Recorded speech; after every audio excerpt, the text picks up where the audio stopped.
মামা যাবেন? এই মামা মানে এই আমি কি আপনার মামা লাগি ভাই? সম্রাট, তুমি তুমি রিক্সা চালাচ্ছ? আমি স্বপ্ন দেখছি না তো? আর রিক্সা চালানো এমন কি হয়ে গেছে, আমি কি রিক্সা চালাতে পারি না? তুমি না এর আগের বছর পরীক্ষা দিয়ে ফেল করছিলা, এবছর তো পরীক্ষা দিছো, পাশ করার কথা, তাহলে রিক্সা চালাচ্ছ কেন? না আমি পাস করিনি, এই পাস আমার দ্বারা হইব না, আমি জিন্দিগি তো পাস করবো না। বারবার ফেল করছি দেখি আমার বাপের রিক্সা কিনে দিয়েছে আর আমি রিক্সা চালাই। আবারও ফেল করছো? একটা বোকা শোকা মানুষও তো দুইবার পরীক্ষা দিলে পাশ করে। এক্স্যাক্টলি, বোকা শোকা মানুষ বারবার পরীক্ষা দিয়ে পরীক্ষায় পাস করে, কিন্তু আমি পাস করি না, কারণ আমি বোকা না, আমি চালাক। আর চালাক মানুষেরা এইসব পড়াশোনা করে নিজেকে টাইম নষ্ট করে না, তারা ইনকাম করে। আচ্ছা এসব বাদ দাও, তোমাদের বাসায় যাবো, বাসায় নিয়ে চলো। চলো। এই না না না, কি আমার রিক্সা যাওয়া যাবে না, অন্য রিক্সা যাও। কেন রিক্সা নিবে না কেন? আমি তো টাকা দেবো। টাকা দেওয়ার যাই করো, কোনো কিছুতে কাজ হইবে না। আমি আগে ডিসিশন নিয়েছি, যতদিন আমার রিক্সা চালাবো, আমার রিক্সা চালানোর ক্যারিয়ারে আমি কোনো পাস করা শিক্ষিত কামক রিক্সা তুলবো। দেখো এবার কিন্তু অনেক বাড়াবাড়ি হচ্ছে। তোমার রিক্সা উঠলে কি সমস্যা বলো তো?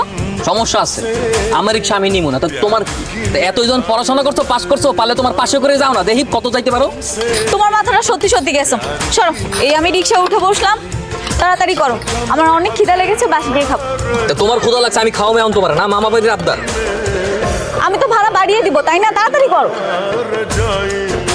আস্তে, এই কি ব্যাপার, কই যাও? ভাড়া দিয়ে যাবে না? কিসের ভাড়া?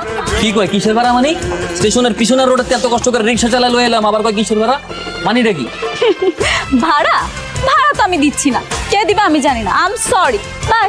এই আজব ব্যাপার, এই আস্তে, ভাড়া দিব না মানে? ভাড়া না দিয়ে যাইতে দিব না, কিন্তু এনে আটকে রাখবো, কিন্তু আজকে বিশাল একটা কাহিনী হয়ে যাবো, কিন্তু কয়ে দিলাম। আমি ভাড়া দিব না, তুমি কি করবা? কি হয়েছে? আঙ্কেল আসসালামু আলাইকুম। ওয়ালাইকুম আসসালাম। তুমি চলে এসেছো, কোনো সমস্যা নেই তো? আমি তো তোমার জন্য অপেক্ষা করছি। আপনাকে ওইসব পারিবারিক আলাপ বাড়ির ভিতরে গিয়ে করেন, আমার ভাড়া দেন, আমি জায়গা, আমার বহুত কাম আছে। এই তুই এখানে কি করিস? আমি এনে হুদাই এই নেই, আপনার মেহমান লয়ে এসেছি, কামে এসেছি, আপনি আমার ভাড়াটা দিয়ে তাড়াতাড়ি বিদায় করেন, আমার বহুত কাম আছে। তোর ভাড়া কত? 150 টাকা।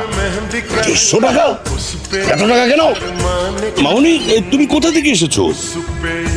আঙ্কেল আমি তো স্টেশনের পেছনের রোড থেকে এসেছি। হ্যাঁ, স্টেশনের পেছনের রোড থেকে 150 টাকা ভাড়া নাকি? এই স্টেশনের পেছনের রোড থেকে 150 টাকা ভাড়া হয়?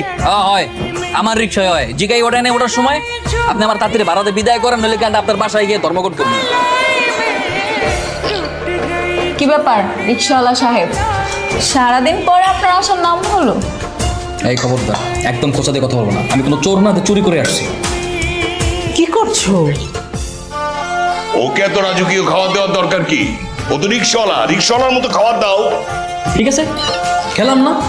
না, আমার কোনো কিছু দেওয়া লাগবে না, তুমি আমার জন্য ডিম ভাজো আর পেঁয়াজ আর মরিচ নিয়ে এসো। তোমরা কি পাগলামি শুরু করেছো দুজন? পাগলামি করছি না, ওকে ডিম ভাজি করে দাও, যাও।